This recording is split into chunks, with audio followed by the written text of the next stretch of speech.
Captain Vexili stared at the display screen with 3 of his 4 eyes, while the 4th watched the door.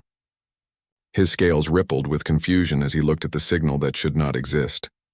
The screen showed a distress beacon coming from the forbidden zone around the yellow star called Sol. No ship from the Galactic Coalition was allowed there. The rules were clear and had been clear for 200 cycles. The bridge of the Gentle Traverse was quiet, except for the soft humming of the engines. Vexili's crew worked at their stations, unaware of what their captain had discovered. He had been running a routine scan of the sector when the signal appeared. It was weak and kept stopping and starting like a dying heartbeat. The encryption was old, very old. He recognized it from his academy days as a protocol that had not been used in generations. "Captain, is everything normal?" asked his second officer, a thin creature named Pillmoth who always worried about everything. Vexili closed the display quickly. "Everything is fine. Continue the scheduled patrol." But everything was not fine. The signal bothered him like an itch he could not scratch.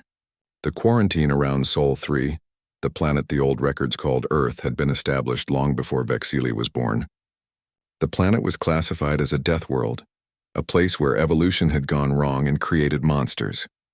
The dominant species there were called Terrans or humans, and they were considered one of the most dangerous types of creatures in the galaxy. The Coalition had studied them from far away and decided that contact would be too risky. Yet someone had been there. Someone had sent a distress call. Vexili made his decision. He altered the ship's course by just a few degrees. Not enough for the crew to question, but enough to bring them closer to the forbidden zone. He told himself he was just investigating. He told himself it was his duty. Deep inside, he knew he was breaking the law. 3 days later, the Gentle Traverse entered the Sol system. Vexili had never seen the system before except in educational files. The yellow star burned bright and steady. The planets orbited in their ancient paths. Everything looked peaceful and quiet. Too quiet. "Captain, sensors are detecting a structure on the 4th moon of the 5th planet," reported the sensor officer. Vexili pulled up the information.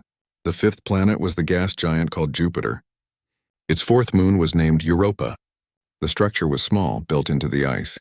It was definitely made by Coalition technology. His heart beat faster. "Take us closer. Prepare a landing team." The moon's surface was white and cracked like broken glass. The station sat in a small crater half buried in ice. It was dark and cold. No lights, no power signatures, no signs of life. The landing team, led by Vexili himself, entered through the main airlock. Their suit lights cut through the darkness. Inside, everything was covered in frost. The station had been abandoned for a long time. Vexili walked through the corridors, his boots crunching on ice. They found living quarters, a small medical bay, and laboratories filled with equipment. Everything pointed to one purpose. This had been a research station built to study the humans on Earth. "Captain, over here," called one of his team members. They had found the computer core. It took time, but Vexili managed to power it up using their ship's portable generator. The screens flickered to life, showing files and files of data. Research notes, observation logs, videos of humans going about their lives on the planet below. The scientists who had worked here had been watching the Terrans for years. Vexili found the final log entries. His translator implant converted the text to his language as he read. The entries were from Dr. Naltrix, the station director. The early entries were calm and scientific, but as time went on, the tone changed. The doctor had become worried, then frightened. One entry read, "We detected unusual electromagnetic activity from their surface. They are more technologically advanced than we thought. Request permission to withdraw." Another entry dated 10 days later. "Permission denied. High Command insists we continue observations. But I believe they know we are here. Several of their primitive satellites have changed orbits. They are looking for something." The final entry made Vexili's blood run cold. "Emergency evacuation initiated. They have launched something toward our position. I do not know if it is a weapon or a probe, but we cannot risk staying. All data has been locked. If anyone finds this station, listen carefully. Do not respond to human signals. Do not engage. They are not what the Coalition believes. They are intelligent, they are watching, and they are far more capable than our reports suggest. We came here to study them, but I fear we have only taught them that they are not alone, and now they are angry that we watched them like animals in a cage. Leave this place. Warn the Coalition. The quarantine must hold." The log ended there. The screen went dark. Vexili stood in the frozen station and felt fear touch his spine. The humans had discovered this place decades ago. They had known about the Coalition for all this time. What had they done with that knowledge? Had they been preparing, planning? He looked up, imagining he could see through the ice and rock to the blue planet hanging in the black sky. Earth. A world full of Deathworld predators who now knew they were not alone in the universe. "Captain, we should report this immediately," said Pillmoth, who had read the logs as well. Vexili nodded slowly. Yes, we should." But as they returned to their ship, Vexili could not shake the feeling that reporting this discovery would change everything. The Coalition had ignored its own distress signal for decades. Now someone would have to decide what to do about the Watchers who had learned they were being watched. The council chamber on the Coalition homeworld was built to impress. The ceiling stretched high above, covered in lights that looked like stars. Representatives from 100 worlds sat in curved rows, each in their own environmental pod. At the center stood Fleet Admiral Korthax, his forearms gesturing as he spoke. His voice was loud and confident. "The quarantine is based on fear and old data," Korthax declared. "These humans are barely spacefaring. They have primitive rockets that can barely reach their own moon. Captain Vexili's report shows only that they discovered an abandoned station decades ago. So what, any species would be curious. This does not make them a threat." Vexili sat in the witness gallery, uncomfortable with all the attention. He had submitted his report 3 days ago. Since then, the entire Coalition had been arguing about what it meant. Some wanted to maintain the quarantine, others wanted to make contact. A few extremists wanted to destroy Earth before the humans could become a problem. "Admiral Korthax, you are ignoring the evidence," said a calm voice. Dr. Shimura glided forward on her 6 legs. She was old, her exoskeleton covered in patterns that marked her as a scholar. "I have studied the human species for my entire career. I have access to classified files that most of you have never seen. Allow me to present facts." The lights dimmed. A holographic display appeared above the chamber floor. It showed Earth rotating slowly. "This planet has experienced 5 major extinction events," Shimura explained. "Each time, life was nearly destroyed. Each time, it came back stronger. The humans evolved during the most recent extinction event. They are survivors by nature." The display changed to show humans throughout history, fighting with simple weapons, building cities, creating machines. "Look at their military history," Shimura continued. "They have fought thousands of wars among themselves. They have developed tactics and strategies that would horrify most Coalition species. They do not surrender easily.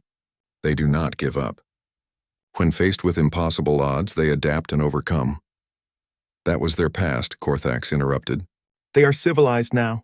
"They have art and music and literature. They are not the monsters you describe." "They are both," Shimura replied. "That is what makes them dangerous. They can be peaceful and kind, but they can also be the most efficient killers in the galaxy when threatened. And Admiral, we threatened them. We spied on them. We studied them without permission. We treated them like laboratory animals." The chamber filled with murmuring voices. Representatives whispered to each other in a dozen languages. The council speaker, an ancient being whose species name was unpronounceable, raised a crystalline hand for silence. "Dr. Shimura, what do you recommend?" "We should attempt peaceful contact," Shimura said. "Send a message of apology. Explain that the research station was unauthorized. Offer friendship, and if they refuse, ask the speaker, then we leave them alone and hope they leave us alone." Korthax laughed. "You are all being foolish. I will prove these humans are not a threat." A compromise was reached after hours of debate. The Coalition would send an automated probe into the Sol system. The probe would scan for any distress signals or attempts at communication. It would gather data and return. No direct contact would be made. The quarantine would technically remain in place. Vexili thought it was a terrible idea, but no one asked his opinion. The probe was launched 2 days later. It was small and fast, equipped with the best sensors Coalition technology could provide. It would take 3 weeks to reach the Sol system, scan for 5 days, and return. Simple and safe, except it never returned. The probe sent regular updates as it traveled. Everything was normal until it crossed into the Kuiper Belt, the region of ice and rock at the edge of the Sol system. Then the signal stopped. Just stopped. One moment the probe was there, the next moment it was gone. "Mechanical failure," Korthax insisted. "These things happen." At the exact moment it entered human space? Shimura asked. That is quite a coincidence. The argument was still ongoing when every communication system in Coalition space suddenly activated at once. Every screen, every speaker, every holographic display lit up with the same message. It was audio only, spoken in perfectly accented Coalition standard language. Attention, Galactic Coalition. This is Earth speaking. Your probe has been noted and destroyed. Your presence in our system has been acknowledged. We are aware you have been watching us. We are aware of the research station on Europa. We are aware of your quarantine. Here is our message. Stay away from our system. Do not send more probes. Do not send ships. Do not attempt contact. If you enter our space again without permission, there will be consequences. This is your only warning. The message ended. Silence filled the council chamber. Impossible, Korthax whispered. They are pre-FTL. They should not have faster-than-light communication. They should not know our language. They should not be able to hack our systems. Vexili felt his scales go cold. The humans had just broadcast on every Coalition channel simultaneously. That required technology and skill far beyond what any report had suggested they possessed. They destroyed our probe, said one representative. That is an act of war. No, Shimura said quietly. That is a warning. They could have hidden their capabilities. They could have let us keep thinking they were primitive. Instead, they chose to reveal their strength. Why? To prevent us from making a mistake. They are telling us they can defend themselves so we do not try to invade or conquer. Or they are bluffing, Korthax said. One transmission does not prove military strength. I recommend we send a scout fleet to investigate. Absolutely not, Shimura snapped. That is exactly what they told us not to do. The debate raged on, but Vexili was not listening anymore. He was thinking about that final log entry from the research station. The doctor had tried to warn them. The humans were not what the Coalition believed. They had been underestimated. And now they had made their position clear. The question was whether the Coalition would be smart enough to listen. 3 days later, reports began arriving from frontier colonies. Raids by slaver cartels were increasing. The slavers were attacking worlds on the edge of Coalition space, places where the military response would be slow. Distress signals were being sent, but help was days or weeks away. On his ship, Vexili received these reports with growing concern. The Coalition was arguing about humans while real people were suffering. He wondered if the humans were receiving the same distress signals. He wondered if they were listening, and he wondered what they would do about it. 15 years earlier, a young scientist named David Park was working at the ice drilling facility on Europa. He was studying the moon's underground ocean when his instruments detected something strange. There was a structure buried in the ice, and it was definitely not natural. It took 3 months to carefully excavate what they found. The discovery changed everything. Commander Sarah Chen remembered the emergency meeting in Geneva when world leaders learned the truth. Humanity was not alone. Aliens existed. They had been watching Earth from a secret base on one of Jupiter's moons.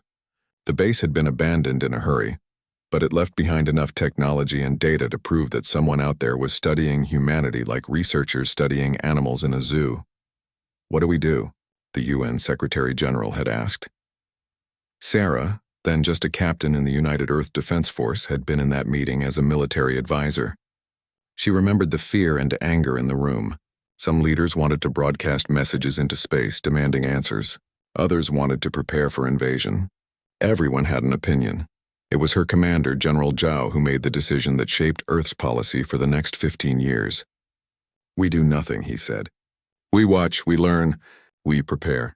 The strategy was called the Quiet War. No broadcasts, no attempts at contact. Instead, humanity turned its full attention to the alien technology recovered from the Europa station. Scientists and engineers worked in secret facilities around the world, reverse engineering everything they could. The aliens had been careless, leaving behind computers with intact data, tools with clear purposes, and even a small, faster-than-light communication device. Progress was slow but steady. Humans learned how to read the alien language. They decrypted the data files and learned about the Galactic Coalition. They discovered they were classified as a dangerous species from a death world and placed under quarantine. Most importantly, they learned that the Coalition was not united or all-powerful. It was a bureaucratic government spanning hundreds of worlds, with politics and problems just like any human nation. They are not gods, Sarah told her team years later, after she had risen to commander of the United Earth Space Fleet. They are just people, and people make mistakes. By the time the Coalition probe entered the Sol system, humanity was ready. Earth had 3 stealth-capable warships in orbit, invisible to conventional sensors. When the probe crossed into the Kuiper Belt, it was intercepted, scanned, and quietly destroyed. Then Sarah made the decision to send their warning message. "Let them know we are watching," she said. "Let them know we can defend ourselves." The message was calculated to achieve several goals. It demonstrated human technical capability without revealing the full extent of their advancement. It established boundaries without being openly hostile. Most importantly, it bought time. Time for humanity to build more ships. Time to learn more about the galaxy. Time to decide how to approach first contact on their own terms. But then the distress signals started arriving. The Coalition's faster-than-light communication network was not as secure as they thought. Human intelligence had been quietly monitoring it for 3 years. Sarah sat in her office aboard the UESS Indomitable, reading the latest intercepted messages. Slaver attacks on the frontier, colonies begging for help, Coalition fleets too far away to respond in time. Her second-in-command, Commander James Morrison, stood on the other side of her desk. "We could help," he said quietly. "We could," Sarah agreed, "and doing so would reveal our capabilities." "Is that more important than saving lives?" Sarah looked at the tactical display showing the locations of human ships throughout the Sol system. 12 warships now, each one more advanced than the Coalition probe had been, built in orbital shipyards that did not officially exist, crewed by men and women who had trained in secret for this possibility. "That is the question, is it not?" she said. "We have been patient. We have been careful. We have learned that the galaxy is dangerous and that the Coalition cannot or will not protect everyone. If we reveal ourselves now, we lose our advantage. The Coalition will know what we can do. They will adjust their strategies. Some of them may see us as a threat. And if we do nothing, people die." Sarah stood and walked to the window. Earth hung in the black void below, blue and white and beautiful. Somewhere down there, billions of people lived their lives, most of them unaware of the secret war their leaders had been fighting to keep them safe. "I joined the military to protect people," Sarah said. "Not just human people, people. If we have the power to save lives and choose not to, what does that make us?" "Human," Morrison replied, "which means we are capable of both great kindness and great cruelty. The question is which one we choose." Sarah pulled up the latest distress signal. It was from a world called Paxilor, a Coalition colony with 3 million inhabitants. A slaver fleet was in orbit. The local defense force had been destroyed. The slavers were landing troops and rounding up civilians. The nearest Coalition military response was 6 days away. "What would you do?" Sarah asked Morrison. "I would send one ship," he said. "The Shanghai. She is fast and well-armed. She could be there in 4 days using our FTL drive. One ship is not enough to reveal our full capabilities, but it is enough to make a difference. One ship against a slaver fleet. We have been training for 15 years, Commander. Our weapons are based on Coalition technology, but improved. Our tactics are developed from thousands of years of human warfare. One of our ships is worth 5 of theirs, maybe 10. Sarah thought about the Europa station and the scientists who had watched humanity from the shadows.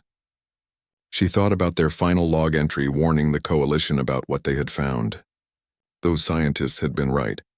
Humans were dangerous when threatened, but they could also be compassionate when given the choice. "No," Sarah said finally, "not one ship. If we are going to do this, we do it right. We send 3 ships, the Shanghai, the Indomitable, and the Nairobi. We save those people. And then we use it as our opening move to make contact with the Coalition on our terms." Morrison smiled. "They will not be happy that we have been hiding our capabilities." "They spied on us first," Sarah replied. "They watched us for years without permission. They treated us like animals in a cage. Now they will learn that the animals learned to pick the lock." She activated her command console and opened a fleet-wide channel. "All ships, this is Commander Chen. Prepare for combat operations. We are going to answer a distress call. We are going to save lives. And we are going to show the galaxy that humanity is ready to take its place among the stars." Around the Sol system, warships that had been hidden for years powered up their engines. Crews that had trained in secret moved to battle stations. Earth was about to announce itself to the galaxy, not with a plea for acceptance, but with an act of protection. The Deathworlders were going to war. Governor Thaleen watched her world die from the safety of the underground command bunker. The screens showed cities burning. The slaver troops moved through the streets, stunning civilians and dragging them toward collection points. Above, in orbit, the slaver fleet hung like a disease. 6 massive ships that had destroyed her defense force in less than an hour. How long until coalition forces arrive? She asked her military advisor. 5 days, 17 hours, he replied. His voice was hollow. They both knew what that meant. In 5 days, the slavers would be long gone, and half the population of Paxilor would be gone with them. Thaleen was a peaceful being. Her species, the Paxil, had no warriors in their history. They had joined the coalition believing it would protect them. Now she understood how foolish that belief had been. The coalition was too large, too slow, too concerned with regulations and procedures. By the time help arrived, there would be nothing left to save. She activated the emergency broadcast system one last time. This is Governor Thaleen of Paxilor to any ship within range. Our world is under attack. Our people are being taken. The coalition fleet cannot reach us in time. If anyone can hear this message, if anyone can help us, please. We have children here. They are taking our children. She cut the transmission and buried her face in her hands. It was a useless gesture. No one was close enough to help. No one except the coalition fleet, and they were too far away. 30 minutes later, her sensor officer began making a strange sound. The Paxil did not scream well, but the officer was doing his best. "Governor, you need to see this," he said. Thaleen looked at the display and felt her heart skip. 3 new contacts had appeared in the system. Not at the edge where ships normally entered. Not arriving slowly and announcing themselves. They had simply appeared as if they had been invisible and chosen that moment to reveal themselves. "What ships are those?" she asked. "Unknown, Governor.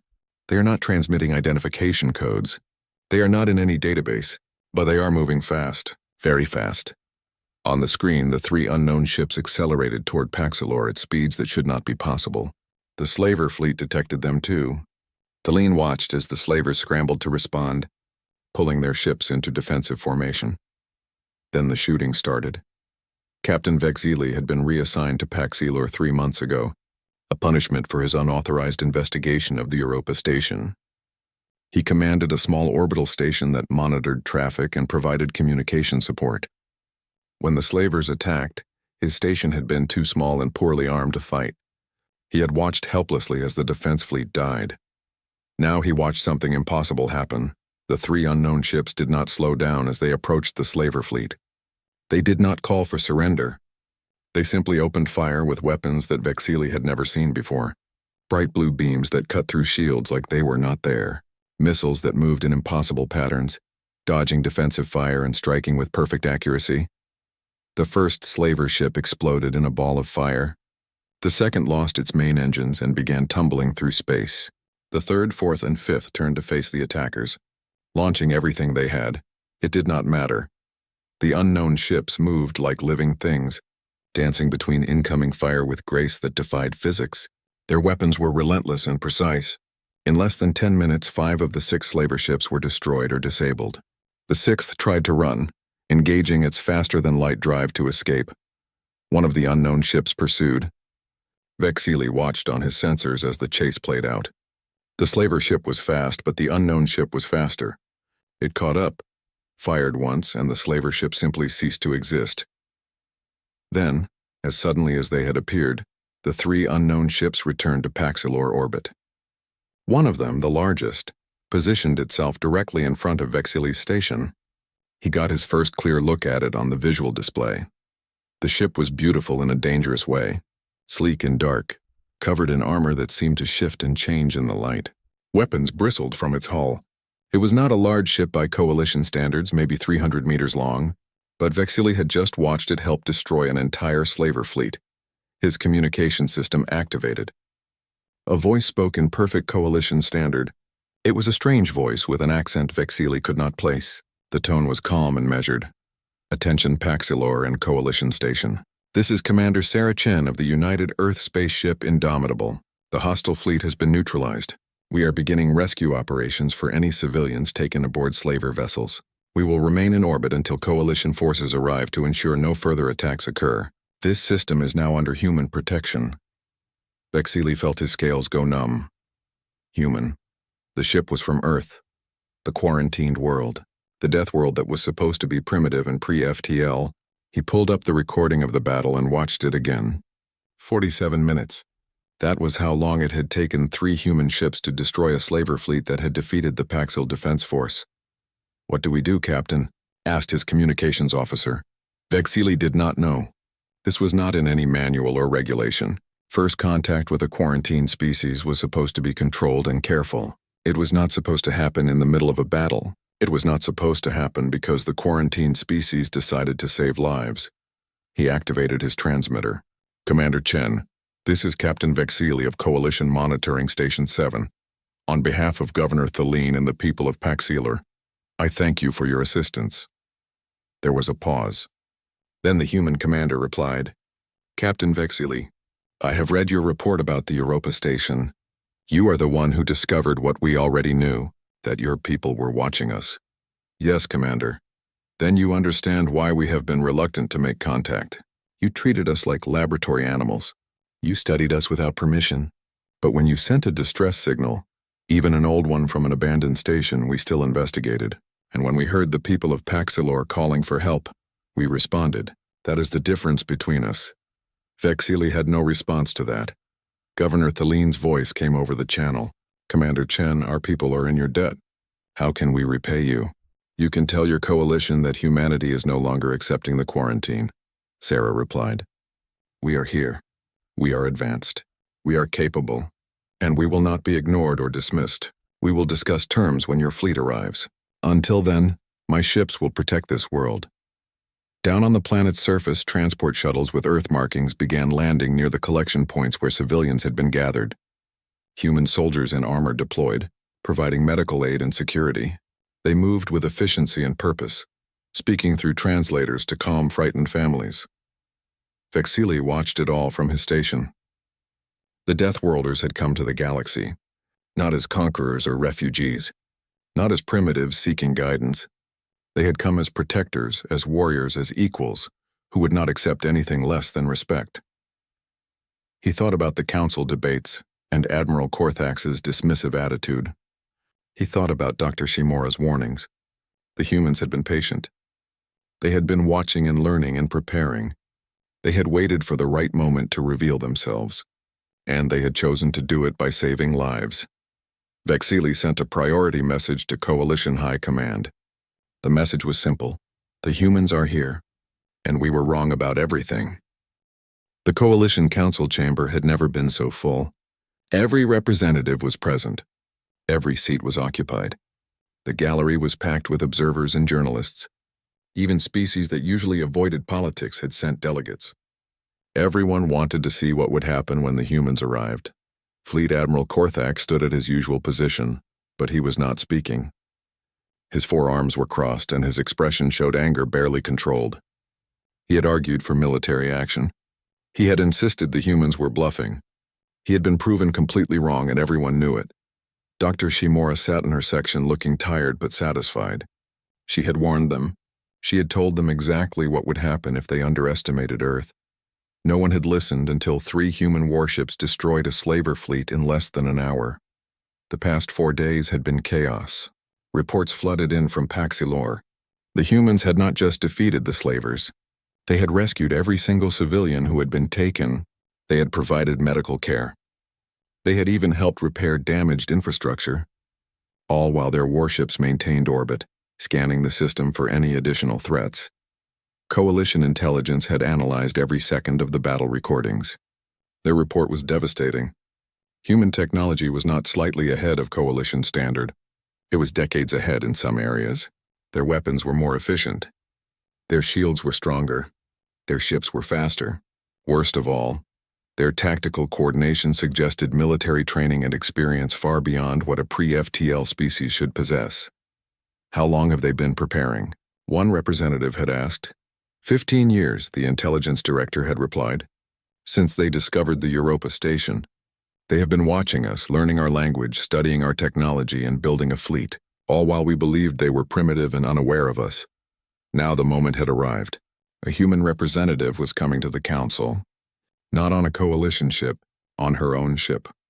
The Indomitable was in orbit above the coalition homeworld, having arrived without any warning or permission. It simply appeared, proving that human stealth technology was far superior to anything the coalition possessed. The chamber doors opened. Every eye turned to watch. Commander Sarah Chen walked in alone. She wore a simple uniform, dark blue with minimal decorations. She was not armed. She did not need to be. Her ship in orbit carried enough firepower to destroy the entire planetary defense grid, and everyone knew it. She was small by galactic standards. Most species in the chamber were larger than humans, but she walked with confidence and purpose, her footsteps echoing in the vast room. She did not look nervous or intimidated. She looked like someone who had planned for this exact moment. The council speaker gestured to the center platform. Commander Chen of Earth, you have been summoned to explain your actions. Sarah stepped onto the platform. Holographic displays activated around her, showing her image to every representative. She looked around the chamber, meeting eyes with several delegates. Then she smiled. Summoned, she said. An interesting word choice. I was not aware Earth recognized the authority of this council. Angry murmuring filled the chamber. The speaker raised a hand for silence. Earth is within the quarantine zone established by this council. You are subject to our regulations. We never agreed to your quarantine, Sarah replied calmly. You placed it without our consent or even our knowledge. You watched us for years without permission. You studied us like we were animals in a zoo. Did you think we would not notice? Did you think we would accept being treated this way? She activated her own holographic display. Images appeared showing the Europa station. Files from the coalition computers recovered there. Surveillance footage of Earth. We found your research station 15 years ago, Sarah continued. We learned about the coalition. We learned we were classified as dangerous and quarantined. We learned that you considered us too violent, too aggressive, too unpredictable for contact. And we made a choice. What choice was that? Asked Dr. Shimura. Sarah looked at the old scientist. We chose to prove you wrong. We could have sent angry messages demanding respect. We could have attacked your ships in revenge for spying on us. Instead, we watched. We learned. We prepared. And we waited for the right moment to show you who we really are. By interfering in coalition affairs, Korthax said angrily. By attacking ships without authorization. Those ships were slavers, Sarah replied, her voice sharp. They were attacking a world under coalition protection. Where was the coalition fleet, Admiral? Oh yes, 6 days away. Too slow, too bureaucratic. Too concerned with regulations to actually protect the people you claim to serve. We responded as quickly as possible, Korthax protested. Not quickly enough. 3 million people were under attack. They called for help. Your people heard them and did nothing because proper procedure required approval from 3 different committees. We heard them and acted. We saved lives. Are you really going to argue that was wrong? The chamber fell silent. Several representatives who had lost family to slaver raids looked uncomfortable. Sarah's expression softened. I understand your concern. A new species appears with advanced technology and military capabilities. That is frightening. But look at our actions, not just our capabilities. We could have revealed ourselves at any time.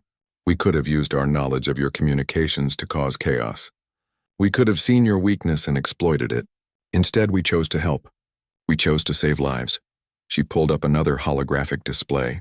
This one showed data about the slaver attacks. We have been monitoring coalition space for 3 years. We have records of 17 major slaver attacks on frontier worlds. We know about the pirate activity in the outer spiral. We know about the trade disputes threatening to become wars. We have watched your council debate and argue while people suffer. And you judge us for this? The speaker asked. No, Sarah said. We understand. Governing a multi-species coalition across hundreds of worlds is incredibly difficult. We are not here to criticize. We are here to offer help. Earth wants to join the coalition. Not as a client state. Not as a junior member. As an equal partner with full rights and responsibilities. Impossible, Korthax said. You are from a death world. You are violent by nature. Sarah turned to face him directly. Yes, we are from a death world. Yes, humans have a violent history. Do you know why? Because on Earth everything wants to kill you.